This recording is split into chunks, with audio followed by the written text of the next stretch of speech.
Cara untuk menang bersama dengan orang lain. Dengan belajar hal ini, orang-orang bakal mau dekat dengan lu, mereka mau berbisnis dengan lu, dan mempermudah lu untuk meningkatkan koneksi sosial. Lu bakal jadi seperti magnet yang menarik ketertarikan orang. Kali ini kita akan membahas dan meringkas 25 Ways to Win with People oleh John C. Maxwell dan Dr. Les Parrott. Buku ini adalah hasil kerjasama antara Dr. Les Parrott yang merupakan salah satu profesor psikologi dengan John C. Maxwell, seorang penulis buku yang terkenal. Kita langsung saja. Tips pertama untuk menang bersama orang lain, mulai dari diri sendiri. Kalau lu pengen menangin orang lain, ya lu sendiri harus jadi pemenang, atau setidaknya sedang bersiap atau berupaya ke arah sana. Lu gak bisa menang bersama orang lain kalau lu dalam diri lu merasa diri lu rendah dan gak mau berubah. Ini adalah fundamental, karena lu gak bisa ngasih apa yang lu gak punya. Lu bakal dapat yang terbaik dari orang lain kalau lu memberikan yang terbaik dari diri lu. Tapi gimana kalau lu lagi ngerasa bukan pemenang? Selama lu masih ada upaya dan keinginan untuk menang bersama dengan orang lain, maka lu sudah ada bibit pemenang. Ada 4 langkah untuk menjadikan diri lu sebagai pemenang, yaitu 1. Sadari nilai. Ini adalah selembar uang kertas Rp100.000, masih baru dan rapi. Lu dan semua orang pasti mau uang ini kan? Tapi bagaimana kalau uang ini dikucil-kucil seperti ini? Apakah lu masih mau?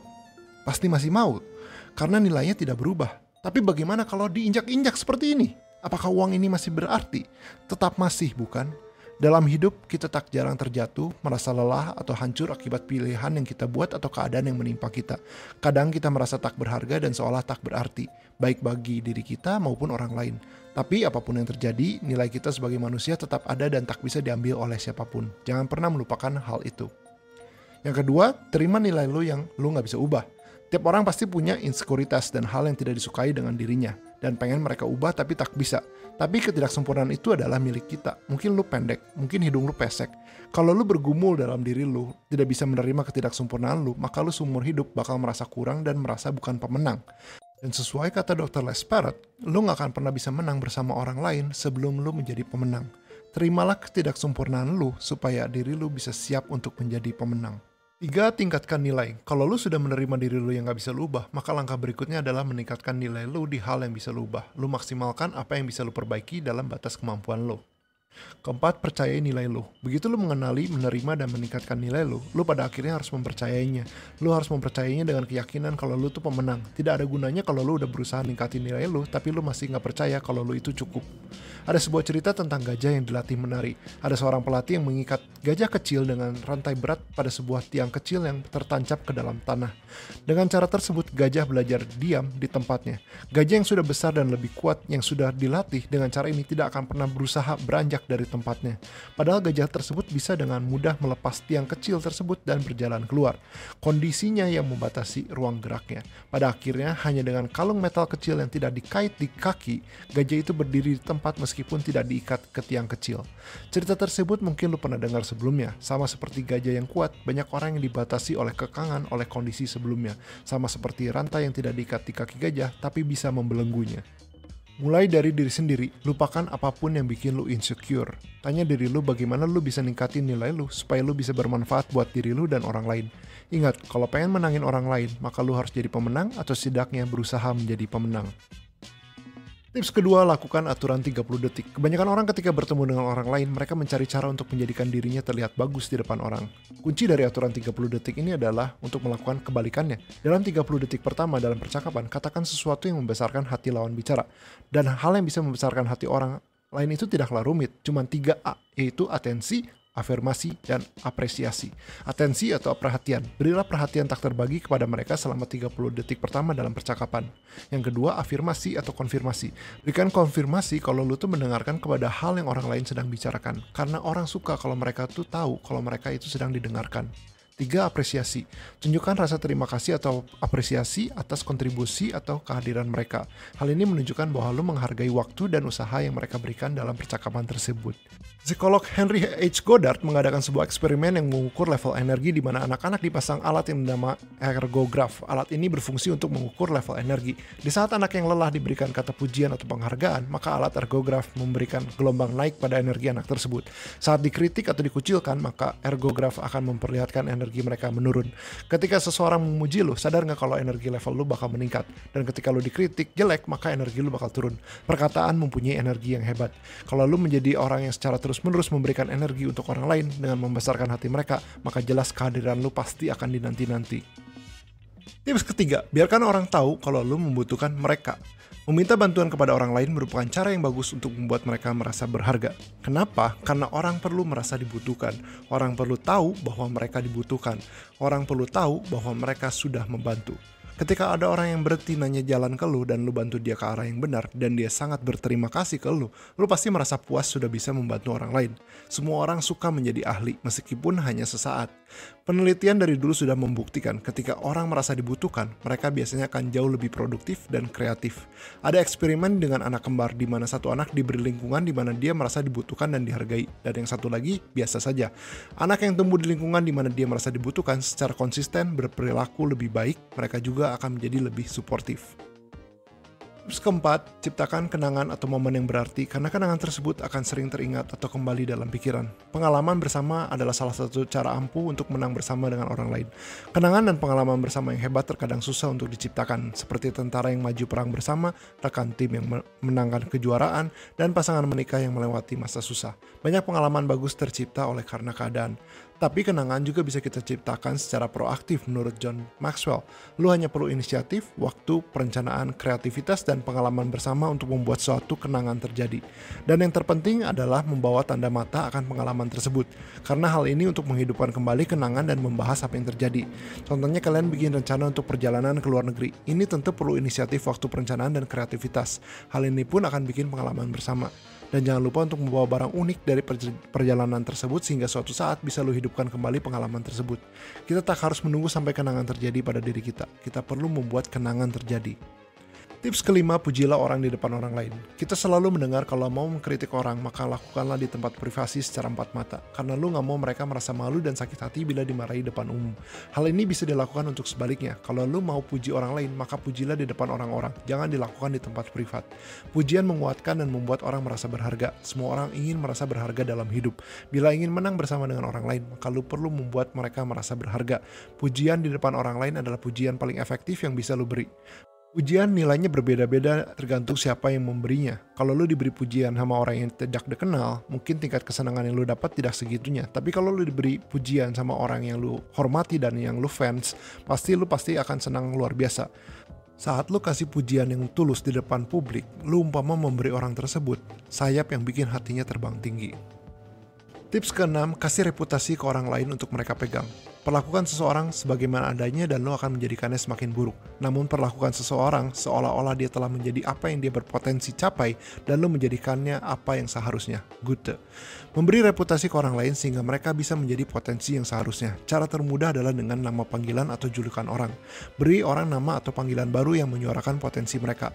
Harry Hopman adalah seorang pelatih tenis terbaik di Australia. Salah satu cara yang dia terapkan untuk anak didiknya adalah dengan memberi nama dengan penegasan. Ketika ada anak didiknya yang lambat, dia kasih julukan Rocket. Lalu pemain lain yang tidak kuat secara fisik, dia kasih nama Otot Super.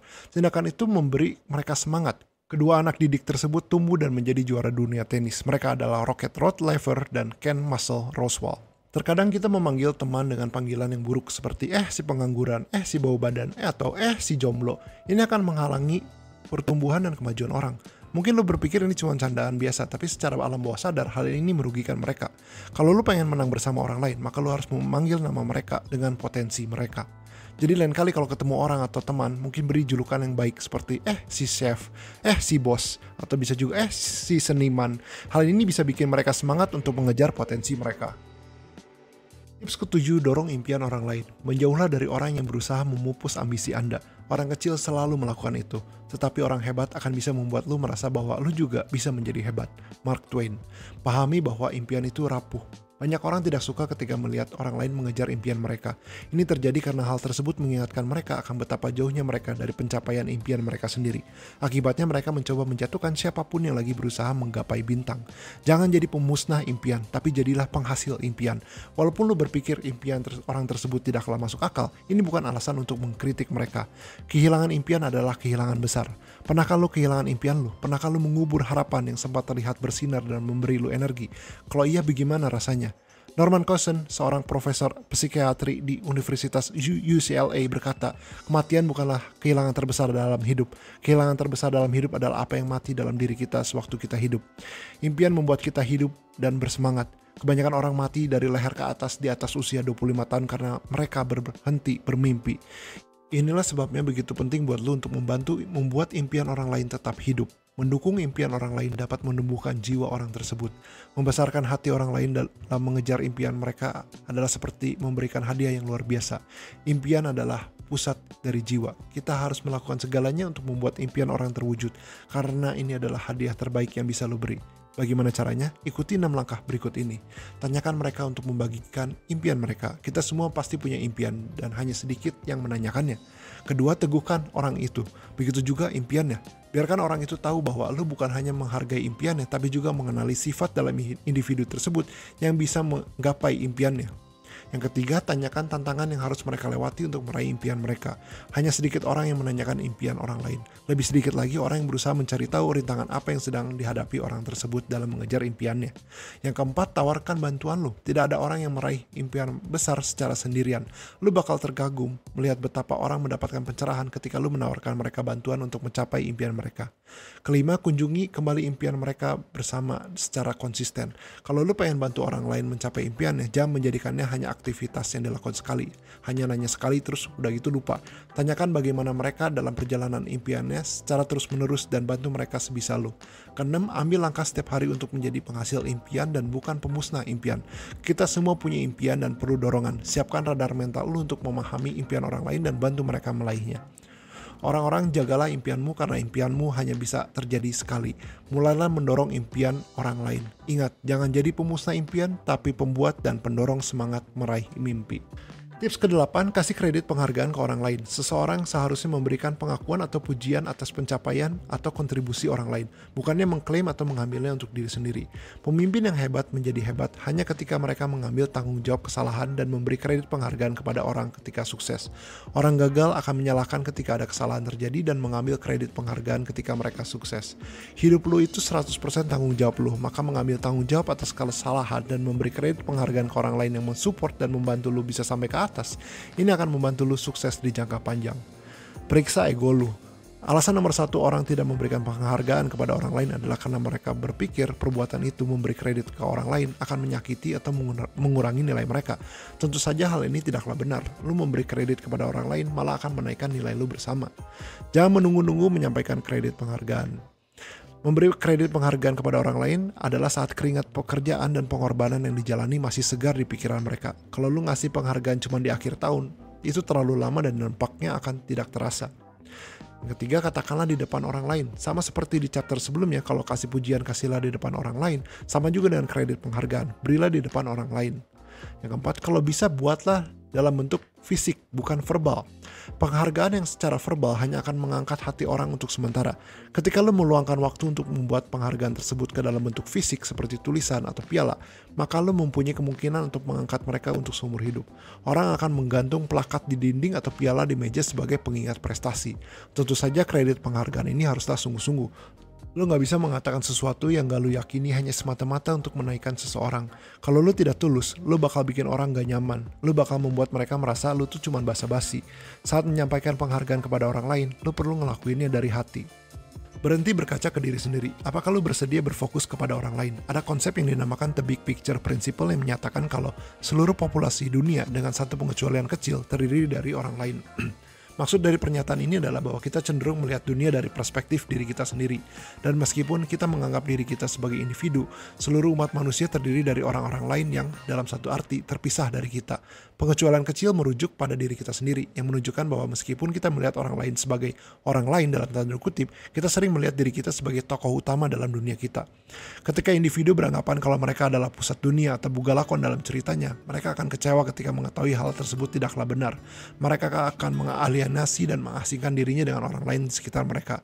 Tidak ada orang yang bisa menang bersama dengan orang lain sebelum bisa menguasai dirinya untuk tidak berkaca di depan cermin dan melayani orang lain dengan lebih baik. Kebanyakan orang mengakui bahwa ketidakegoisan adalah kualitas positif dan bahkan individu yang egois pun memiliki hasrat dalam hati terdalam untuk menolong orang lain. Yang menjadi masalah adalah mengubah perilaku kita agar terbiasa memfokuskan diri pada orang lain dan bukan diri sendiri. Berfokus pada orang lain dapat memberikan lu perasaan berguna dan juga energi. Lu benar-benar bisa menolong diri sendiri dengan menolong orang lain. Sukses dalam hidup erat kaitannya dengan apa yang lu perbuat untuk orang lain. Tips ke-10, ingatlah cerita orang. Ada banyak alasan bagus untuk belajar dari cerita orang. Berikut adalah metafor dari mendengar dan mengingat cerita orang. Ketika meminta cerita seseorang, ini sama seperti mengatakan, lu bisa menjadi istimewa. Ketika mengingat cerita seseorang, ini sama seperti mengatakan, lu istimewa. Ketika mengingatkan seseorang tentang ceritanya, berarti ini mengatakan, lu istimewa buat gua. Ketika mengulang cerita orang tersebut ke orang lain, ini berarti, lu pastilah istimewa buat orang lain juga. Hasilnya, lu menjadi istimewa bagi orang yang membagikan cerita dengan lu. Betul-betul hanya ada 3 langkah kecil untuk memeluk kebiasaan ini, sehingga lu bisa menang bersama orang lain. Bertanya, mendengar, dan mengingat cerita orang lain. Setiap orang suka untuk menceritakan kisahnya. Tips ke-11, berikan tanpa pamrih. Ketika lu sudah melakukan semua di chapter sebelumnya, seperti fokus ke orang lain, memuji orang lain, memberi penghargaan ke orang lain, dan sebagainya, janganlah melakukan hal tersebut dengan harapan mereka akan balas budi. Seorang pemenang akan mempunyai mentalitas berkelimpahan. Mereka murah hati karena mereka meyakini kalau mereka memberi, mereka tidak akan kehabisan sumber daya. Jangan punya mental kelangkaan di mana lu takut kalau memberi sumber daya lu bakal habis. Untuk menjadi pemberi yang lebih baik, kita membutuhkan perspektif yang lebih besar. Ketika kita menahan diri untuk memberikan dengan mentalitas kelangkaan, sedikit hal yang kita punya akan semakin dikit pula.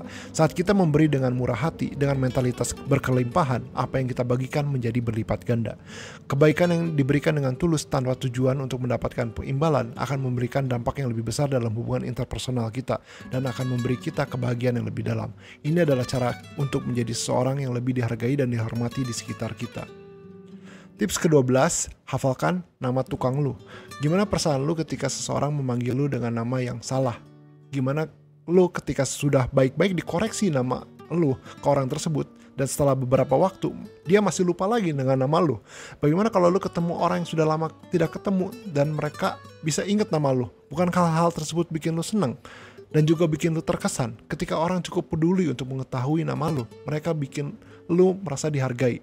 Dr. Jerry Lucas dikenal sebagai dokter ingatan memberi metode yang dinamakan SAFE, yaitu S, say, sebutkan, nama 3 kali dalam percakapan, A, itu ask, itu ajukan pertanyaan, 1 pertanyaan tentang nama, misalkan cara mengejanya atau tentang orang tersebut. V, visualize, visualisasikan karakter fisik atau kepribadian yang menonjol dari seseorang. IN, akhiri percakapan dengan nama. Itulah 25 Ways to Win with People oleh John C. Maxwell dan Dr. Les Parrott. Bang Jamu hanya merangkum dan meringkas 12 yang menurut Bang Jamu penting. Tentu saja aslinya ada 25 cara. Untuk kalian yang mau lengkapnya, Bang Jamu selalu menyarankan untuk membaca bukunya sendiri karena pasti ada beberapa wawasan dan hal yang ditangkap berbeda. Kalian yang ingin lebih bisa beli bukunya dengan link di bawah ini. Ini Jamu Otak. Like dan subscribe untuk kalian yang suka ilmu pengembangan diri dan pembahasan buku.